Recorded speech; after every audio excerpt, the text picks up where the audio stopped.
जय जय श्री हरिवंश। जय श्री।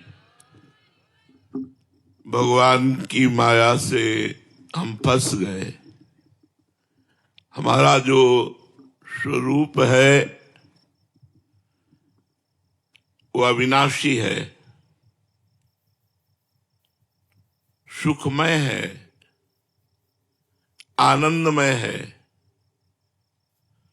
नित्य है, एक है। अब हम अनेकता में, अनित्यता में, नाशवान शरीर में फंस गए। इसी से मुक्त होने के लिए हमको एक मनुष्य शरीर मिला है। जो हमारा स्वरूप है वो नैनम छिन्दन्ति शस्त्राणि नैनम दहति पावकः न चैनम क्लेदयन्त्यापो न शोषयति मारुतः। अग्नेयास्त्र की भी सामर्थ्य नहीं कि मुझे जला सके,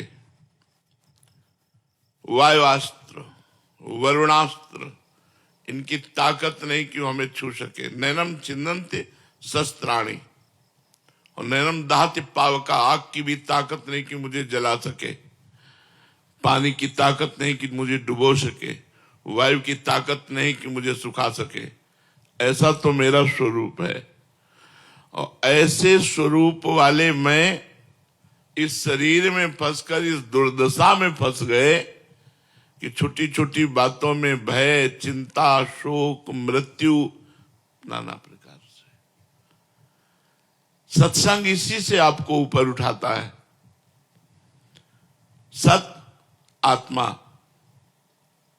असत सब कुछ,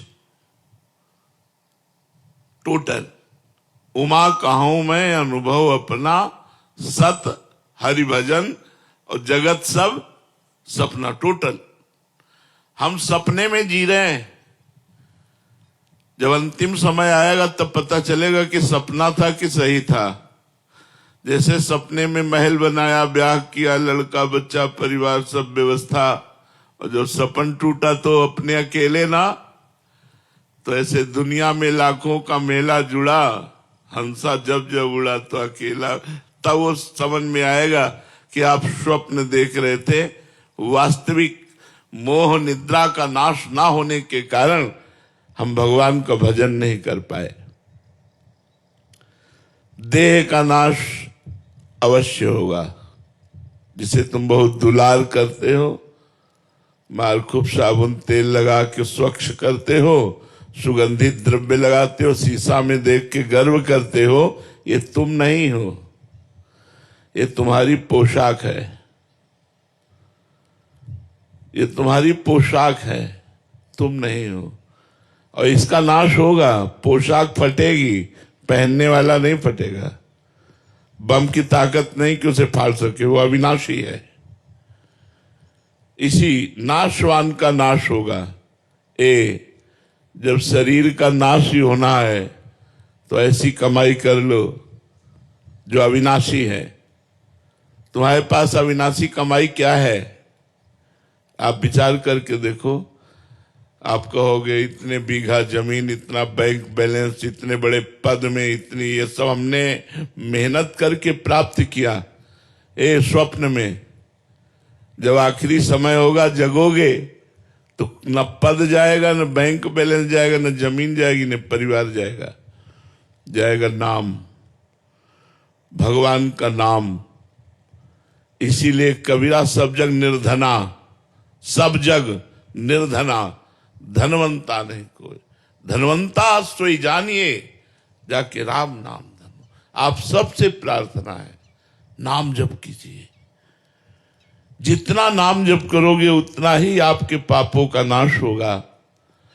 पापों का नाश होने से दुख का नाश होता है, चिंता का नाश होता है, शोक का नाश होता है, और भगवान प्रिय लगने लगते हैं। सबसे बड़ी बात होती है भगवान प्रिय लगने। जिससे भगवान प्रिय लगने लगे, बस यहीं से जीवन का वो सुख प्राप्त होगा जो हम जन्म जन्म से भटकते हुए अभी तक नहीं प्राप्त कर पाए। अति आनंद, महामोद, महाप्रेम, ये भगवान से प्राप्त होता है। हम लोग हर समय चिंतन करते हैं, बस उसे संभालना है।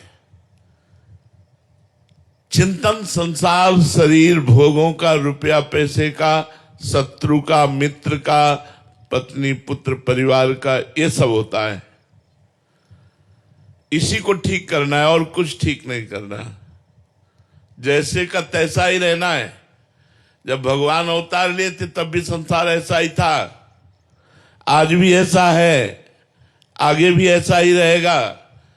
हम अपना चिंतन सुधार करके काम बना सकते हैं। अनन्यस चिंतयन्तो माम। चिंतन तो सबका हो रहा है, बिना चिंतन के कोई एक मिनट भी नहीं रह सकता। पर पुत्र का, पत्नी का, धन का, माया का, राग का, द्वेष का, लड़ाई झगड़ा, मित्रता, शत्रुता, ये माया का जो शत्रु मित्र, राग द्वेष, विनाश, जन्म, अच्छा बुरा, ये पहले भी बना था, अब भी बना है, आगे भी बना रहेगा। आप अपना मिटा सकते हो, आप अपना कल्याण कर सकते हो, तो आप संसार की चिंता न करके श्री जी की चिंता करें, श्री जी का चिंतन करें। राधा राधा सब काम करते जाएं। किसी भी कार्य के लिए ये नहीं कि ये छोड़ो तब भजन करो, भजन करते हुए कार्य करो। सच्चा जो कार्य है वो भजन करते हुए। भजन में बड़ी सामर्थ्य है। भक्तमाल जी में एक चरित्र आता है कुबा जी का। इनकी संतों पे बड़ी श्रद्धा थी। जो भगवान से प्रेम करना चाहते हैं उनको संत बहुत प्यारे लगते हैं, और जिन्हें संत प्यारे लगते हैं उन्हें भगवान बहुत प्यारे लगने लगते हैं। भगवान की बड़ी कृपा होती है। अब वो गरीब थे पर संत सेवी थे। जहां संत को देखते साष्टांग दंडवत करते, घर लाते, चरणामृत उतारते, चरणामृत उतार के उनकी आरती करते, साष्टांग दंडवत, फिर प्रसाद पवाते और फिर प्रार्थना करते कि आप रुके रहिए। अगर वो रुकते तो रुकते, नहीं तो चले जाते। ऐसा अब कहां हो रहा है? देखो ना कलयुग का प्रभाव कैसा हो रहा है। हम लोग जब बच्चे थे, जब संत महात्मा गांव की तरफ आते दिखाई देते तो पिताजी कहते दौड़ो, और सब 500 मीटर दूर दौड़ करके जाके सब साष्टांग दंडवत, और उनको घर लिवा के लाते, उनके चरण धोते। उन्हीं का प्रताप, चरणामृत का प्रताप संतों की। एक दिन 50 संतों की मंडली आ गई कुबा जी के यहां, और जिसे आज की भाषा में मजदूरी कहते हैं, वो मजदूरी करके अपने परिवार का पोषण करते थे। तो एक दो संत को पवाने की तो सुविधा हो सकती है, लेकिन 50 संत, और गरीब को कोई उधार भी नहीं देता। पड़ोसी से भी मांगो तो दरवाजा बंद ही कर लेगा। देखो ना, सुदामा जी को चावल भी नहीं दिए थे, टूटे हुए चावल के कण दिए थे। कुबा जी ने बहुत प्रयास किया कि आज हमारे यहां संत आए हैं और संत भूखा न चला जाए। ये बड़ी मर्यादा है गृहस्थ की, कि कोई दरवाजे से भूखा न जाए। जैसे आपके दरवाजे कोई आया है, राधे श्याम आवाज दे रहा है, आप निकलिए। 3 बातें तो आप सबको दीजिए। पहला मृदु वचन, राधे श्याम राधे श्याम। दूसरा आसन, आइए बैठिए। तीसरा पानी, जल पिएंगे आप? अब वो कह रहा मुझे 5,000 रुपया चाहिए। अब इस पर आपकी छूट है, आपका विवेक काम करे। आपके पास है तो दे दीजिए, नहीं तो नहीं दीजिए। फिर आपको कोई अपराध नहीं लगेगा। नहीं, अतिथि अपमान का अपराध लगता है। जैसे आपके दरवाजे कोई आया और बोला राधे श्याम, हमने कहा भाग जाओ, वो तो भाग जाएगा, लेकिन तुम्हारे पुण्य भी भाग जाएंगे, तुम्हारे पुण्य भी नष्ट हो जाएंगे। और कहीं संत, तो देखो हम इसीलिए छूट दे के बात कर रहे हैं कि 3 बातें आप सबका सम्मान कर सकते हैं तो आपको अपराध नहीं लगेगा। मृदु वचन, आसन और जल, ये किसी को भी दे सकते हैं। जरूरी नहीं गेट के अंदर लाना है, बाहर ही दे सकते हैं। कुर्सी डाल दी, ऐसे आसन डाल दिया, आप बैठिए। अब भोजन पाएंगे आप? नहीं, हमें रुपया चाहिए। किस लिए? प्रश्न बनता है, किस लिए? बोले हमको अमुक कार्य कराना है, हमारी सामर्थ्य नहीं है या हमारी श्रद्धा नहीं है। दोनों बातें आप कह सकते हो, कोई अपराध नहीं लगेगा, लेकिन अनादर नहीं। वो तो भाग जाएगा, लेकिन तुम्हारे पुण्य भी नष्ट हो जाएंगे। और कुबा जी के यहां तो संत आए थे, और कुबा जी स्वयं में महान संत थे। अब संत की महिमा को जानता है, अब संत भूखे चले जाएं, ये बड़ी समस्या। तो एक सेठ जी राजी हुए कि हम तुम्हारे संतों को भोजन करा देंगे, तुम हमारा कुआं खोद देना। 50-60 हाथ नीचे जल निकलता। उन्होंने कहा हम और पत्नी मिलकर दोनों जरूर आपका कुआं खोद देंगे।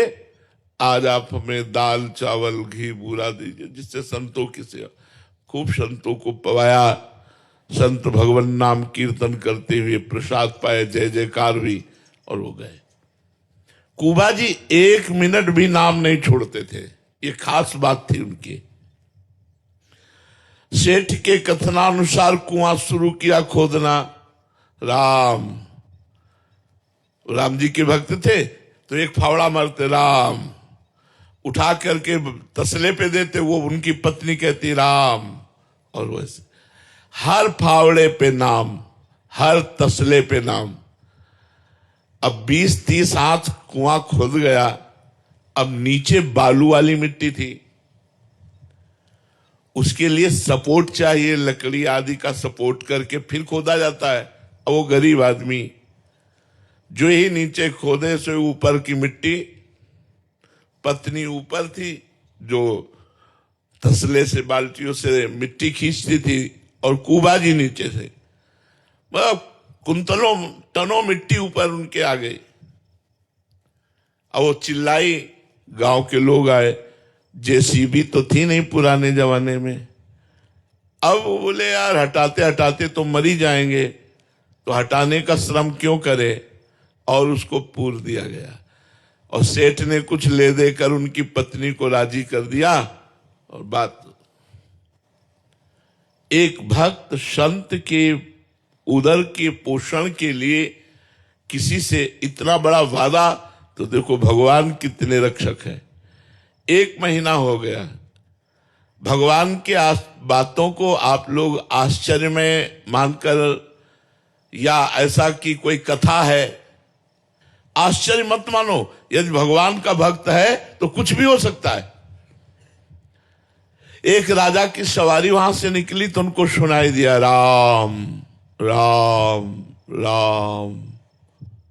तो राजा ने कहा ये आवाज इतनी मधुर और प्रेम भरी है, ये किस संत की आ रही? आसपास कोई आवाज का लक्ष्य करके गए तो जहां कुआं था वहां से आवाज आ रही थी, राम राम राम। बोले महाराज यहां से आ रही। लोगों से पूछा, लोगों ने बताया 1 महीना पहले कुबा जी इसमें दफन हो गए, वो खोदते हुए। तो ऐसा उन्होंने कहा खोदो। अब वो राज सैनिक लगे, कुआं खोदा। जहां कुबा जी बैठे थे वहां एक गुफा बन गई थी।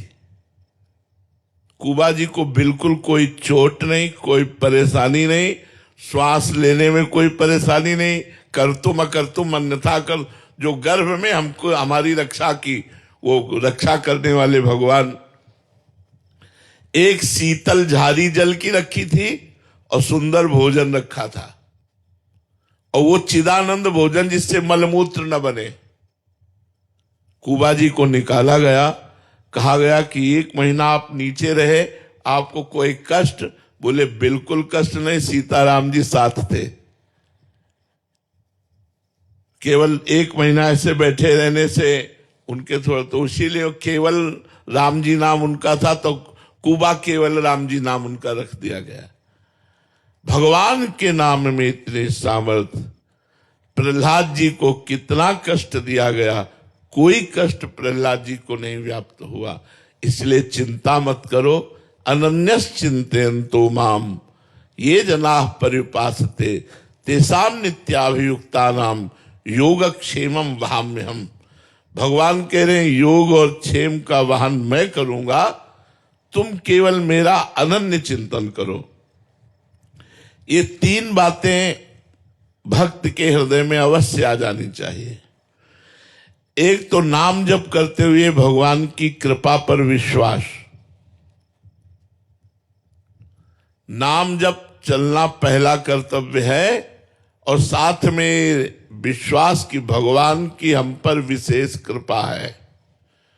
नाम जप करते हुए भगवान की कृपा पर विश्वास, और दूसरा शरीर मरेगा मैं नहीं, पर शरीर तो मरेगा, अर्थात मृत्यु का चिंतन। मरना है यार। आप सोचेंगे कि मरना सोचना कितना कष्टप्रद है। भजन बढ़ता है कि कहीं आपका विस्मरण होकर शरीर न छूटे, आपके स्मरण में छूटे। एक घबराहट बनी रहती है कि शरीर कभी भी छूट सकता है, नाम न छूटने पावे, भजन न छूटने पावे। तो शरीर की मृत्यु निश्चित है। इसलिए भगवान का निरंतर नाम जप करते हुए भगवान की कृपा पर विश्वास।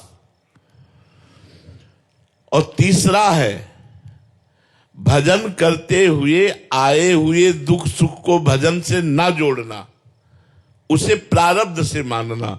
हमारा बुरा प्रारब्ध है तो हम उसे भोग रहे हैं, अच्छा प्रारब्ध है तो उसे भोग रहे हैं। लेकिन जो भजन कर रहे हैं ये हमारे संचित कर्मों को और क्रियमाण को संभालेगा। प्रारब्ध को भोग लेंगे, संचित भस्म हो जाएंगे, क्रियमाण निष्प्रभावित हो जाएंगे और इसी जन्म में भगवत प्राप्ति हो जाएगी। जब हमारा मन बुरी भावनाओं की तरफ जाए तो नाम जप में मन नहीं लगता, इसलिए नाम कीर्तन करना चाहिए। पर उस समय मन मौन रहने की बात सोचेगा, नाम कीर्तन करने की। अगर नाम कीर्तन करो तो बच जाओगे। अगर बुरी भावना आ रही, आप राधा राधा राधा राधा राधा चिल्लाने लगे तो देख लेना बुरी भावना आप पर शासन नहीं कर पाएगी। पर जब बुरी भावना आती है तो नाम छूट जाता है, भगवान का विस्मरण हो जाता है और उसी के चिंतन में ध्यायतो विषयान् पुंसान् संगास्ते सुप जाते, उसका चिंतन करना, उसको भोगने की चेष्टा करना, ये दो बातें रह जाती हैं। अगर हम नाम कीर्तन करें तो दोनों बातें शांत हो जाएंगी और भगवान की तरफ हमारा मन लग जाएगा। संसार में जितनी घटनाएं घटती हैं वो पहले से निश्चित है, कोई नई नहीं। इसलिए डरो मत। जो होना है वो होगा, जो नहीं होना वो हो ही नहीं सकता, हो ही नहीं सकता। जो होना है उसे कोई रोक नहीं सकता। एक ज्योतिषाचार्य थे तो बहुत ज्योतिष का पक्का ज्ञान था, तो सबकी कुंडली बनाते थे। तो एक दिन उन्होंने सोचा अपनी कुंडली भी तो देख लें। तो उन्होंने अपनी कुंडली में देखा कि मगरमच्छ से मृत्यु है। यह निश्चित है। जैसे राजा परीक्षित का जन्म हुआ तो जन्म होते ही ब्रह्म ऋषियों ने बता दिया था कि इनकी तक्षक सर्प के काटने से मृत्यु होगी, भागवत में लिखा हुआ है। उन्होंने ज्योतिष के द्वारा देखा कि उनकी मगरमच्छ से मृत्यु होगी। उन्होंने अपना घर द्वार बेच दिया और रेगिस्तान में जाकर के वहां रहे कि जहां पानी नहीं तो मगरमच्छ कहां। जहां पानी की समस्या है वहां मगरमच्छ कहां। अब ज्योतिषाचार्य थे, उनका बड़ा यश बढ़ा। लोग धीरे धीरे वो यश राजा के काज में पहुंचा। उस समय राजा लोगों का शासन था। राजा ने उनको अपना राज पुरोहित बना लिया। बड़े मजे, राज पुरोहित बन गए। जिस वर्ष राज पुरोहित बने उसी वर्ष लड़का हुआ। अब तो राज पुरोहित का और सम्मान कि पंडित जी के आगमन से ही शुभ काम, सबसे बढ़िया काम, पुत्र हुआ, राजकुमार हुआ। कई वर्षों बाद कुंभ पड़ता है। अब जब प्रयागराज का कुंभ आया तो राजा ने तैयारी की और छोटे राजकुमार को भी साथ, पंडित जी से कहा आप कुल पुरोहित हो, मंत्र उच्चारण तो आप ही करोगे। उनका महाराज प्रयागराज नहीं जा सकते हम तीर्थ। बोले क्यों? बोले मगरमच्छ से हमारी मृत्यु है, हम जल के समीप नहीं जा सकते। तो उनका तुम चिंता मत करो, गंगा में इधर जाल, यमुना में जाल, बीच का जल छनवा देंगे, नौका से सैनिक रहेंगे, बिल्कुल भय करने की जरूरत। उनका नहीं, अब राज आज्ञा, जबरदस्ती उनको जाना पड़ा। जब गए तो लड़का भी जल में, राजा भी जल में। पंडित जी बोले हम बाहर से गड़ा नाम तो गणपति गंगो, बोलना यहां तक आओ। जैसी हो भवतव्यता तैसी बने सहाय, आप ना आवे ताय पे ताय। मगरमच्छ आया और पंडित जी को लील के चला गया, न सैनिक न जाल न कुछ, कोई रोक नहीं पाया। जो होना है हो के रहेगा, जो नहीं होना वो हो नहीं सकता। इसलिए बेफिक्र होकर के राधा राधा नाम जप करो। भगवान नाम जप से समस्त समस्याओं का समाधान, समस्त कामनाओं की पूर्ति और भगवत प्राप्ति भी हो जाती है।